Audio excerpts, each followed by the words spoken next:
வணக்கம். G news 24x7 செய்திகளுக்காக செய்தி வாசிப்பவர் உதயகுமார். அரக்கோணம் அருளரசர் அறக்கட்டளை மற்றும் பொந்துறை பாராமெடிக்கல் இன்ஸ்டிடியூட் சார்பில் உலக செவிலியர் தின விழா கொண்டாடப்பட்டது. ராணிப்பேட்டை மாவட்டம் அரக்கோணம் நகரில் செயல்பட்டு வரும் அருளரசர் அறக்கட்டளை மற்றும் பொந்துறை பாராமெடிக்கல் இன்ஸ்டிடியூட் இணைந்து உலக செவிலியர் தின விழாவை கொண்டாடினர். இதற்காக அறக்கட்டளை மற்றும் கல்வி நிறுவனத்தின் சார்பில் சிறப்பாக ஏற்பாடு செய்யப்பட்டது.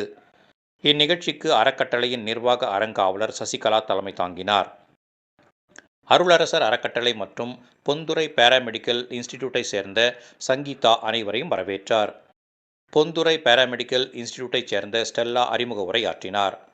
சிறப்பு அழைப்பாளர்களாக அரக்கோணம் மகாலட்சுமி பல் மருத்துவர் சொப்னா, சென்னை ராமச்சந்திரா மருத்துவமனை மூத்த செவிலியர் சௌந்தரி நெடுஞ்செழியன் ஆகியோர் கலந்து கொண்டு செவிலியர்கள் ஆற்றி வரும் சிறப்பான பணிகள் குறித்தும் தாயுள்ளத்தோடு செய்யும் அவர்களின் சேவையை பாராட்டும் வகையில் உலக செவிலியர் தின விழாவை கொண்டாடுவது குறித்தும் எடுத்து கூறி சிறப்புரையாற்றி பேசினர்.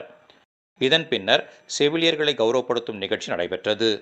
அருளரசர் அறக்கட்டளை நிறுவனர் புலியேந்திரன், பொருளாளர் பரமேஸ்வரி ஆகியோர் நிகழ்ச்சிக்கான ஏற்பாடுகளை சிறப்பாக செய்திருந்தனர். முடிவில் வேல்விழி அனைவருக்கும் நன்றி கூறினார்.